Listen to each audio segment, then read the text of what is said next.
Now that we finally have the basis to paint representative works, as we said, we can use our imagination to challenge ourselves working on what we like most. Just to see an example of what we can do now, here we're going to start seeing a different way to paint representative, the Neo-metaphysic. This is the name I gave to the style of my most recent paintings, and it's mostly what I'm working on in this period.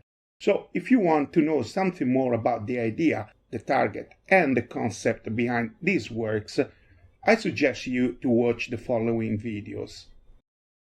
In this video, we're going to introduce its target. We're going to see the difference between what we're going to call a photographic representation and a drawing-based representation. We're going to show some examples, a couple of methods that we can use to represent it. We're going to give some suggestions for those who decide to approach it. And at the end, we're going to see where this idea comes from.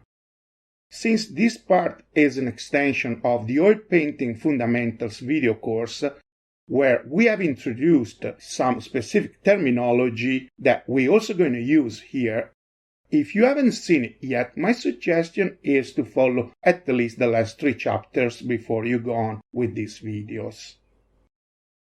If you want to describe the concept behind the Neo-metaphysic in just a few words, we can say that its target is to shoot the photo of an idea, in particular of a metaphysical one.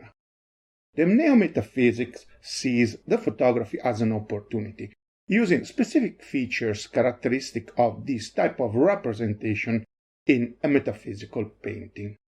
So, just to distinguish it from all the other types of representation used in painting, that, just to sum up, we're going to call drawing-based representation, for now we're going to call photographic a very detailed representation where the execution, the number of details, the position, the shapes, the colors, the lighting, and the point of view consistencies are such to generate on the people watching it the perception of a photograph. We said for now because, as we will see in the next video, these are necessary but not sufficient conditions for a real photographic representation. Of course, if we use this type of representation to work on a real idea, we just go back to paint representative, although very realistic. And there are a lot of artists now and in the past that somehow use or have used this type of representation. But we're not going to talk about this here. In these videos, we are going to see how the photographic representation can be used on a metaphysical idea. At the end, the passage that we have to carry out to do a neo-metaphysic painting are exactly the same that we have discussed before working on the representative. We just need to adjust them a little bit to this new context. Exactly like we did before when we have worked on our first representative painting, to start we have to carry out the painting definition, where we have to define the idea and the subjects, we have to arrange them building our scene, we have to set the lighting and choose the point of view.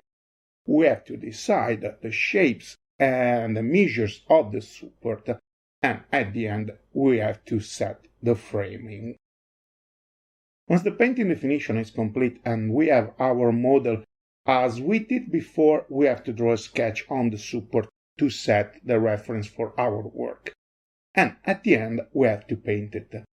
This time we must be very accurate in our representative analysis, where we have to make sure that piece by piece our representative strategy fits the scene, generating the perception of a photo. Here we're going to see the 2 methods that I've used so far to carry out my works. The oldest, based on the photomontage, is the easiest, but presents some very big technical limits. while the most recent, based on the 3D editing, is very flexible and complete, but much more difficult to use. The first method works quite well with famous photographs, most of all on the old one, because it has the advantage that our brain already recognizes those scenes as photographs. So if we don't do a very bad job, it's quite easy to achieve the photographic representation, although it's also easy to perceive the parts that we add as an artifact. In this case, our job is to add on our scene some new elements that help us turning it into a metaphysical one. Like, for example, on this old famous of Marilyn Monroe with her skirt flying that I had set on a chessboard, or this other very famous picture launched atop a skyscraper where I added these balloons of different colors. In the second method, which is based on the 3D editing, we have to use some quite difficult program to create our subjects and arrange them in our scenes. Like, for example, in this painting, we're playing with the light of a metaphysical candle, the transparency and the reflection of the items inside the scene. We get this game of lights and shadows all over the painting. Or in this other case, we're also playing with the transparency of the two pieces of the Chinese chessboard. We get on the bottom and inside the spheres the representation of the two Chinese characters, Jiang and Shui, which are the two symbols for the two generals of the Chinese chessboard, the equivalent of the kings on the Western one. If you decide that you want to try painting a neo-metaphysics scene, the first suggestion, as you can imagine, if we attempt painting a neo-metaphysics scene and we want at least trying to succeed, we must control our painting technique very well. So we should practice our fundamentals, working first on representative scenes with a very accurate representative analysis, and not like we did before, where we have practically changed every single part of our scene. There are elements that help our brain to perceive the scene more photographically, if of course properly represented, and they are the transparent and the reflective objects. That's why in our first representative painting we have used many of them to show how, even with a poor representative analysis and a not quite really accurate execution, at the end we were able to get a decent and quite realistic representation of our scene. It would have been different if in the same scene, instead of using reflective and transparent items, we would have used terracotta items instead. It would have been much more difficult to represent them in a realistic way. If we use the first method, we have to make sure that the point of view and the lighting of every subject that we want to set in our scene are consistent. Otherwise, when we put it together, our brain, although probably will not recognize immediately what, it will still perceive that there is something wrong. Another suggestion is take your time. These are not paintings that amateurs like us can complete in 2 hours. They need a lot of time, a lot of concentration, and a lot of energy. And if you start to feel tired, it's better if you stop for the day before you start painting something not in a proper way. It's common among the not professional painters, while the scene that we are representing starts to come out, to be afraid that if we keep painting, we're gonna ruin it. And although this feeling is good because it keeps our attention up and help us avoiding mistakes, on the other side, sometimes it may stop us from painting what we want exactly like we had it in mind. So the last suggestion is don't be afraid. The chance to make mistakes is real, but we also know how to fix it. So trust your skills And if you really feel that you're gonna make a mess because you never painted that specific subject before, stop and make some studies separately on different supports and get back to complete your work once you feel confident that you can do it. Now, to complete this introduction on the Neo-metaphysic, we're going to see where this idea comes from. As I said on the beginning of this video, this is how I call the style of my latest works. So, to understand what brought me here, we're going to pass quickly through the different phases of my painting career. This will also help us to see where the structure of the Oil Painting Fundamentals video course comes from. Since I'm a self-taught painter, on the beginning, the only thing I could do was just playing with the colors and get the feeling of the brush blending and fading them. And these are some of my first works. When I finally started working on something more challenging, I found out that I like metaphysical scenes when I painted this first chessboard. And these are some of the following works where I started to use the chessboard set in a real environment. Then I stopped painting for almost 8 years. When I finally restarted, I did it with these new ideas of playing with the light, the transparency of the seas waves. I still used the chessboard that at that point I thought was a kind of signature for my works.